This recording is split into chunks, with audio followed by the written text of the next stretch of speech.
अस्सलामुअलैकुम प्यारे बच्चों, आप सब कैसे हैं। मैं हूं जवेद इकबाल और आप देख रहे हैं किताब ऑनलाइन। आज हम पढ़ रहे हैं 9th क्लास बेस के न्यूमेरिकल चैप्टर 6 हम पढ़ने वाले हैं। उसके न्यूमेरिकल हम पढ़ने वाले हैं बच्चों।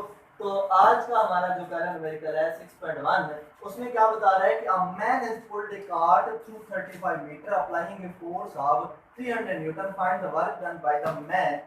वो हमसे पूछ रहा है कि आप एक आदमी एक कार्ड के ऊपर फोर्स अप्लाई कर रहा है। वो कितनी फोर्स अप्लाई कर रहा है बच्चों? वो 300 न्यूटन फोर्स अप्लाई कर रहा है इस कार्ड के ऊपर। वो फोर्स अप्लाई कर रहा है एक आदमी इस कार्ड के ऊपर 300 न्यूटन फोर्स अप्लाई कर रहा है। और ये कार्ड जो डिस्टेंस कवर करती है, वो आगे जो मूव करती है, वो बच्चों 35 मीटर मूव करती है। तो हमसे पूछ रहा है कि आप वर्क डन कैलकुलेट करेंगे। बच्चों आप लोगों को याद रखना होगा, बल्कि आप अच्छे से जानते होंगे कि जब भी न्यूमेरिकल सोल्व करना हो तो सबसे पहले आप लोगों को गिवन डाटा राइट करना होता है। गिवन डाटा राइट करने के बाद आपको रिक्वायर्ड को समझना होता है। उसके बाद आप लगाते हैं प्रोसेस में आ जाता है फार्मूला, और फार्मूला अप्लाई करके आप जो आपसे पूछा गया होता है उसको आप फाइंड आउट बच्चों कर सकते हैं। तो सबसे पहले हम लिखते हैं डाटा। हमारे पास डाटा क्या है? उसने बताया है कि एक थैले के ऊपर, एक रेडी के ऊपर एक आदमी फोर्स लगा रहा है। 300 न्यूटन की फोर्स लगा रहा है बच्चों, 300 न्यूटन की फोर्स लगा रहा है।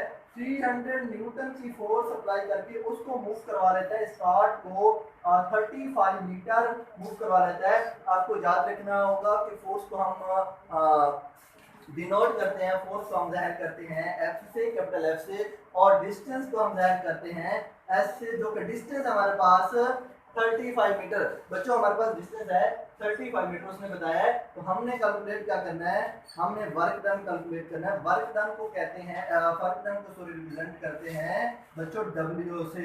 वर्क डन को रिप्रेजेंट करते हैं कैपिटल डब्ल्यू से। हमने डाटा राइट कर दिया, डाटा लिख लिया। फोर्स हमारे पास 300 न्यूटन है, और जो कि वो आदमी लगा रहा है कार्ड के ऊपर, और डिस्टेंस जितना कवर हुआ है ये फोर्स लगाने से वो हुआ है 35 मीटर। तो हम कैलकुलेट करने जा रहे हैं वर्क डन। तो सबसे पहले हमें लिखना होगा फार्मूला। देखो बच्चों आप जानते हैं वर्क डन मालूम करने का फार्मूला क्या होता है। आप लोगों ने जब ये चैप्टर 6 वर्क एनर्जी वाला स्टार्ट किया था, तो पहले टॉपिक में ही, पहले आर्टिकल में आप लोगों ने पढ़ा था कि वर्क डन को बच्चों कैसे कैलकुलेट कर सकते हैं। उसके लिए हमारे पास फार्मूला होता है। सो बच्चों वर्क डन का फार्मूला क्या होता है? Product of force and distance, product of force F and distance S. So W is equal to F cross S आ जाएगा। अब डाटा में हमारे पास फोर्स भी है, हमारे पास डिस्टेंस भी है, तो हम इसमें वैल्यू पुट करेंगे। So work done is equal to W is equal to force हमारे पास है 300 न्यूटन, मल्टीप्लाई। तो ये क्या लगना है, जब आप कैलकुलेट कर रहे हो तो तब साथ यूनिट लिखने की जरूरत नहीं है। एंड पे आप लोगों ने जाके यूनिट लिखना होता है। फोर्स आपके पास 300 और डिस्टेंस आया आपके पास 35। इनको मल्टीप्लाई करेंगे, 35 3 105 होता है, और साथ ही जीरो आ जाएगी। आपके पास क्या आ जाएगा? 10,500 वर्क डन आ जाएगा। और आप जानते हैं वर्क डन का यूनिट क्या होता है? वर्क डन का यूनिट होता है जॉल। तो आपके पास क्या रिजल्ट आ जाएगा? 10,500 जॉल आ जाएगा। इसका जो रिजल्ट आपने जो कैलकुलेट करना था वो आपने कैलकुलेट करना था वर्क डन आप लोगों के पास क्या आ गया? 10,500 जॉल आ गया।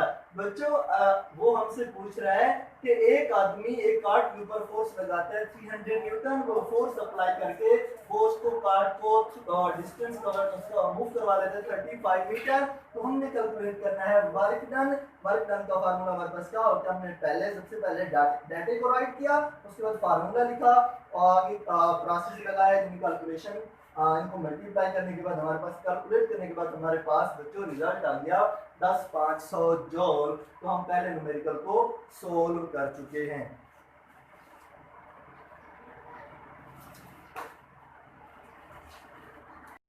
जो हमने 6.1 को सोल्व कर लिया, अब हम चलते हैं 6.2 की तरफ। 6.2 हम सोल्व करने जा रहे हैं। चैप्टर 6 का न्यूमेरिकल हम सोल्व कर रहे हैं। दूसरा न्यूमेरिकल सोल्व करने जा रहे हैं, तो वो उसकी स्टेटमेंट देखते हैं। बुलाक हैज वेइंग 20 न्यूटन, एक बुलाक है जिसका वेट क्या है 20 न्यूटन है, is lifted 6 metre vertically upward, इसको ऊपर की तरफ वर्टिकली मतलब बॉटम से टॉप की तरफ 6 मीटर उठाया जाता है, लिफ्ट किया जाता है। Calculate the potential energy stored in it, इसमें कितनी पोटेंशियल एनर्जी स्टोर हुई है, इसको आपने क्या करना है कैलकुलेट करना है, उसको आप लोगों ने क्या करना है मालूम करना है। एक बुलाक है, उसका वेट 20 न्यूटन है, उसको 6 मीटर अपवर्ड उठाया गया है और उसके अंदर पोटेंशियल एनर्जी कितनी स्टोर है मालूम करना है। आप लोग अच्छे से जानते हैं जब कोई बॉडी पोजीशन पे चली जाती है तो उसमें जो एनर्जी स्टोर्ड हो जाती है उसे हम नाम देते हैं पोटेंशियल एनर्जी का। स्टोर्ड एनर्जी को जो हाइट की वजह से एनर्जी होती है, the energy possessed in any body possessed by a body due to position या due to height is called potential energy। तो हमने potential energy कैलकुलेट करनी है। सबसे पहले हम लिखेंगे बच्चों डाटा। डाटा हमारे पास क्या है, हमारे पास वेट है उस बॉडी का, उस ब्लॉक का, दैट इज 20 न्यूटन और उसने हाइट बताई है दैट इज 6 मीटर। हमने कैलकुलेट क्या करनी है बच्चों पोटेंशियल एनर्जी कैलकुलेट करनी है। वेट को रिप्रेजेंट करते हैं स्मॉल w से, हाइट को h से एंड पोटेंशियल एनर्जी को p से रिप्रेजेंट करते हैं। हमें पोटेंशियल एनर्जी कैलकुलेट करनी है। तो आप इसके चलते हैं इसके फार्मूले की तरफ। ये हमारे पास था डाटा जो कि हमने लिख लिया, इसके फार्मूले की तरफ चलते हैं।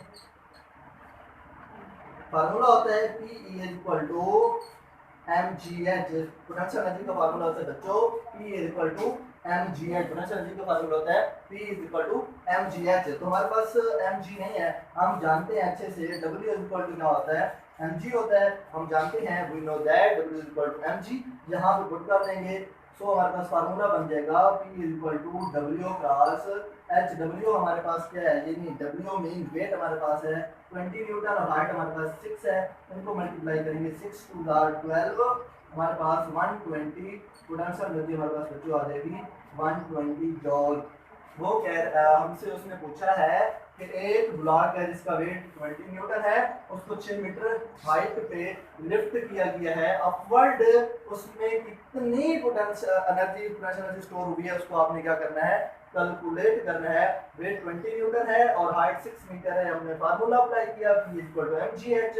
हम जानते हैं अच्छे से जानते हैं W इक्वल टू mg होता है, यहाँ पे mg की जगह पे रिप्लेस कर देंगे W, potential energy equal to आ जाएगी W क्रॉस h। W हमारे पास 20, हाइट 6 है, इनको मल्टीप्लाई करेंगे 26 और 120 होता है बच्चों, तो हमारे पास पोटेंशियल एनर्जी कैलकुलेट होकर आ जाएगी 120 जॉल। तो हमने दूसरे न्यूमेरिकल को भी सॉल्व कर लिया। हाँ जी बच्चों, हमने दो न्यूमेरिकल को सॉल्व कर लिया। चलते हैं तीसरे न्यूमेरिकल की तरफ, उसकी स्टेटमेंट को देखते हैं। A car weighing 12 kilonewton has a speed of 20 metre per second, find its kinetic energy। एक कार है, उसका वेट है 12 किलोन्यूटन और वो 20 मीटर पर सेकंड की स्पीड से मूव कर रही है, उसकी काइनेटिक एनर्जी कितनी होगी वो हमने कैलकुलेट करनी है। आप जानते हैं जो किसी बॉडी के अंदर जो मोशन की वजह से एनर्जी होती है उसे हम नाम देते हैं काइनेटिक एनर्जी का। Energy produced by a body due to motion is called kinetic energy, उस एनर्जी को हम नाम देते हैं काइनेटिक एनर्जी का। देखो ये हमारे पास एक कार है जिसका वेट है हमारे पास 12 किलो न्यूटन और ये जो मूव कर रही है स्पीड से 20 मीटर पर सेकंड की स्पीड से मूव कर रही है। स्पीड को हम रिप्रेजेंट करते हैं v से और वेट को रिप्रेजेंट करते हैं स्मॉल w से। वेट बता रहे हैं 12 किलो न्यूटन कार का और स्पीड उसकी है 20 मीटर पर सेकंड। तो सबसे पहले बच्चों हम इसका डाटा लिखेंगे। डाटा हमारे पास क्या है, वेट डाटा में उसने बताया जो हमें क्या गिवन क्या है, हमारे पास वेट है 12 किलो न्यूटन। सबसे पहले आप लोगों को क्या करना होगा, आप लोगों ने वेट को उसके बेस यूनिट में कन्वर्ट करना होगा। वेट फोर्स होती है और फोर्स का यूनिट है जो बेस यूनिट होता है, ऐसा यूनिट वो न्यूटन होता है। यहाँ पे हमारे पास किलो में है, किलो न्यूटन में है, इसको सबसे पहले कन्वर्ट कर लेंगे। आप जानते हैं 1 के की प्रीफिक्स होती है 1000, यहाँ पे हम मल्टीप्लाई कर देंगे। W इज इक्वल टू हमारे पास 12 मल्टीप्लाइड विद 1000 न्यूटन आ जाएगा। So W is equal to 12,000 newton आ जाएगा। अब देखो नेक्स्ट हमारे पास क्या है, स्पीड है 20 मीटर पर सेकेंड। देखो जब भी आप लोग न्यूमेरिकल सोल्व करने लगो तो आप लोगों को दो बातों को समझना होगा। एक ये है कि आपको बताया क्या गया है, डेटा गिवन क्या है, और दूसरा आपने इससे पूछा क्या गया है, उसी के अकॉर्डिंग आप लोगों ने प्रोसेस लगाना होता है। आपको बताया गया है वेट और स्पीड बताई गई और आपसे पूछा गया काइनेटिक एनर्जी। अब देखो काइनेटिक एनर्जी, गौर करो, काइनेटिक एनर्जी को मालूम करने का फार्मूला क्या होता है। आप लोग काइनेटिक एनर्जी के आर्टिकल में पढ़े होंगे। काइनेटिक एनर्जी इक्वल टू होती है हाफ ऑफ mv²। अब देखो हमारे पास अगर ये फार्मूला अप्लाई करते हैं तो हमारे पास क्या होना चाहिए, मैस होना चाहिए और स्पीड होना चाहिए, जो कि स्पीड तो है डाटा में, मैस हमारे पास नहीं है। तो हम क्या करेंगे, हम जानते हैं यहाँ से हम इस W से मैस कैलकुलेट कर लेंगे। हम जानते हैं W इक्वल होती है mg के, और ये भी हम जानते हैं अच्छे से g की वैल्यू होती है 10 मीटर पर सेकंड स्क्वायर। ये हम जानते हैं। यहाँ से ये वाला फार्मूला लिखेंगे, ये वाला फार्मूला अप्लाई करेंगे बच्चों। हमारे पास क्या होता है, W इक्वल टू हम जानते हैं mg होता है ना, तो यहाँ पे आप पुट कर देंगे W equal to mg। W की वैल्यू आपके पास है 12,000 इक्वल टू मैस निकालना है। क्यों मैस, किसके लिए, क्योंकि हमने कैलकुलेट करना है, कैलकुलेट करनी है काइनेटिक एनर्जी, उसकी तरफ हमें पहले उसको चाहिए मैस। तो g की वैल्यू 10 होती है, 10 को दोनों तरफ डिवाइड कर दो, 12,000 equal to m multiply by 10 over 10, दोनों तरफ जैसे डिवाइड करेंगे हमारे पास मैस कैलकुलेट होकर आ जाएगा 1200 न्यूटन, सॉरी मैस कैलकुलेट हो जाएगा 1200 किलोग्राम, 1200 किलोग्राम आ जाएगा। हमने जो कैलकुलेट करना है वो बच्चों कैलकुलेट करनी है काइनेटिक एनर्जी। अब इसका फार्मूला अप्लाई करो। काइनेटिक एनर्जी का फार्मूला होता है हाफ ऑफ mv², 1/2 m आपके पास क्या है 1200, और v आपके पास क्या है, v आपके पास है 20 का स्क्वायर। ये से काटेंगे आपके पास 600 आ जाएगा बच्चों, आपके पास आ जाएगा 600। हमारे पास काइनेटिक एनर्जी आ जाएगी 600 मल्टीप्लाइड बाई 20 को मल्टीप्लाई करेंगे तो ये आएगा 400, इसको मल्टीप्लाई करेंगे आपके पास 24। हमारे पास नीचे जगह नहीं है, हम जहाँ पे लिख लेते हैं इसको 24 आपके पास आ जाएगा, इसको आप प्रीफिक्स में कन्वर्ट कर लो, किलो में कन्वर्ट कर लो तो आपके पास आ जाएगा 240 किलो जॉल आ जाएगा। काइनेटिक एनर्जी बच्चों आपके पास आ जाएगी 240 किलो जॉल। आप लोगों ने क्या करना होगा, पहले वेट लिखो, उसमें से आप मैस निकाल लो, और ये आप जानते हो मैस कैसे निकाले, W इक्वल टू mg। इस फार्मूले से आपके पास मैस आ गया 1200 किलो जॉल। और उसके बाद आपने काइनेटिक एनर्जी का फार्मूला लगाना है। आपके पास फार्मूला क्या है काइनेटिक एनर्जी का, K इक्वल टू 1/2 mv²। आप लोगों ने फार्मूला अप्लाई किया, इसको कैंसिल कर दिया, 600 मल्टीप्लाई 20 का स्क्वायर होता है 400। आपके पास इसको मल्टीप्लाई करेंगे आपके पास आ जाएगा 240,000 जॉल, और इसको किलो जॉल में कन्वर्ट कर देंगे। आप जानते हैं कि इसको 1000 डिवाइड करेंगे आपके पास किलो में कन्वर्ट हो जाएगा, तो आपके पास काइनेटिक एनर्जी का रिजल्ट क्या आ जाएगा 240 किलो जॉल इसका रिजल्ट आ जाएगा।